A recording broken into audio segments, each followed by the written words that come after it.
ஹரி ஓம் ஸ்ரீ ஓம். உலகில் தோன்றியிருக்கும் அனைத்து மகான்களுக்கும் கோடான கோடி நமஸ்காரம். இன்று நாம் பிறந்த நாள். பிறவி பெருங்கடல் நீந்துவர் நீந்தாதார் இறைவனடி சேராதார் சொல்வது போல தோன்றுவர் பிறக்கின்ற பொழுதே புகழோடு தோன்றுன்னு சொல்றாங்களா, அதை போல நாம் பிறந்து விடுகிறோம். அப்புறம் எல்லோரும் என்ன செய்யறோம்னு இந்த பிறந்த நாள் என்று சொல்லி எல்லாரும் ஒரு விசேஷமா கொண்டாடுகிறோம். சரி, இந்த விசேஷமான எல்லாரும் கொண்டாடணும். ஆனா அதுக்கான வழிமுறைகள் சரியா பண்ண மாட்டேங்கிறோம். நம்முடைய கலாச்சாரத்துல என்ன செய்யறோம்னாக்கும், கலாச்சாரங்கிற வேற. ஆனா இந்த பிறந்த நாள்ல நம்ம என்ன செய்யறோம்னாக்கும், நிறைய அநேகம் பேர் நம்மளே அப்படித்தான் செய்யறோம்.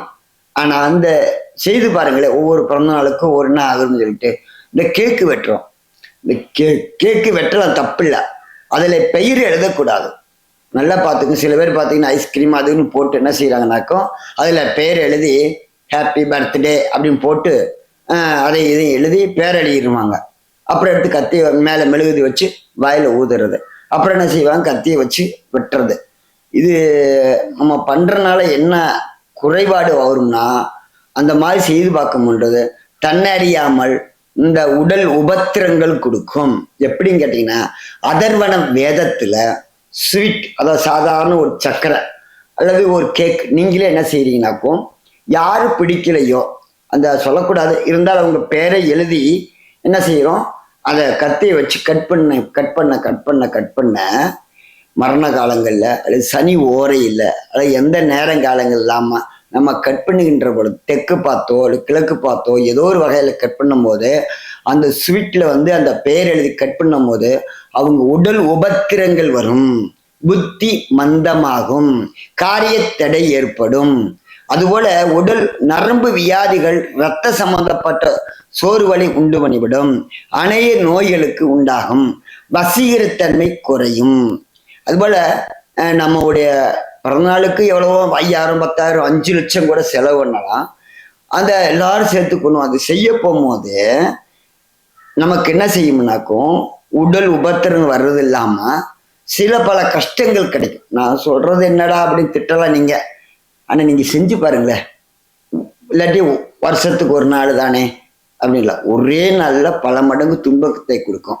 இல்லாட்டி வாரம் 2 வாரம் செய்து பாருங்களேன்.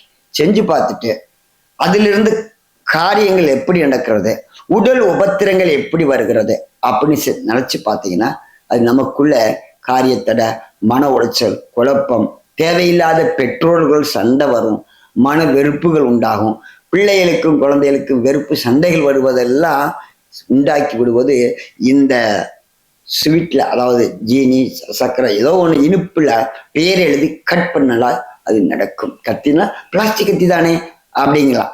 எந்த கத்தி பண்ணாலும் கட் பண்ணாவே அந்த நாமங்கள் இன்னும் உண்டாகும்.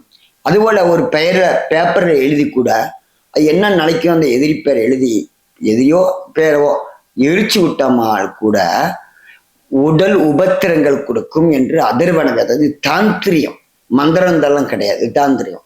ஆகையினால நம்முடைய அன்பர்கள் அனைவருமே இது எல்லாத்துக்கும் சொல்லுங்க, இது எல்லாத்துக்கும் காட்டுங்க. இப்பெல்லாம் பண்ணக்கூடாது, இல்லாட்டி செஞ்சு பாரு, நம்ம செஞ்சு பார்த்துட்டு ஆமா நடக்கிறது அப்படின்னு செய்து பார்த்துட்டு கமலையும் பண்ணுங்கோ. எல்லாத்துக்கும் இதை அனுப்பிச்சு விடுங்கோ. பிறந்த நாள் அனைவருக்கும் கோடான கோடி மங்களாச்சாரம். 2வது, இந்த பிறந்த நாளிலே இந்த காரியத்தை மட்டும் செய்யாதீர்கள். அழுவா கேசரி அது கூட கொடுக்கலாம். அப்படியே சும்மா வேணுமா கேட்க வைக்க வெட்டுறோம், வெட்டி எல்லாத்துக்கும் கொடுக்கலாம். பேரை மட்டும் எழுதாதீங்க, அது நம்முடைய இது கிடையாது. ஆகையினால நம்முடைய அதர்வன வேதங்கள் ரொம்ப மோசமா இருக்கும், தாந்திரியங்கள்ல ரொம்ப மோசமா இருக்கக்கூடியது. நம்முடைய செயல்பாடுகளை மந்த புத்தியிலும் உடல் சோர்வுகளையும் பல துன்பங்களுக்கு ஆளாகும் இந்த மாதிரி இது தாந்திரத்தில். ஆகையினால நாம் என்ன செய்ய வேண்டும் என்றால், நமக்கு இந்த பிறந்த நாளிலே எல்லோரும் எல்லாம் பெற, எல்லா நன்மை பெற, எல்லா புகழும், நோயற்ற வாழ்வும், குறையற்ற செல்வத்தோடு நீடோடி வாழ அடியன் கோடான கோடி மங்களாச்சாரம். எல்லோரும் இந்த பிறந்த நாள் காலங்களை பீஜ மந்திரம் சொல்லுங்கோ.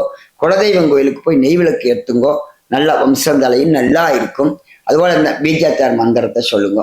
ஏற்கனவே இந்த குலதெய்வ மந்திரத்தை சொல்லுவது போல, ஹரி ஓம் ஸ்ரீம் க்ளீம் ஐயும் கிளியும் செவ்வும் இந்த குலதெய்வ பேரை சொல்லி நமஹா அப்படின்னு சொல்லிட்டு வாங்கோ. ரொம்ப சனத்தியமா இருக்கும், நல்லா இருக்கும். அடியேன் கோடான கோடி மங்களாச்சாரம்.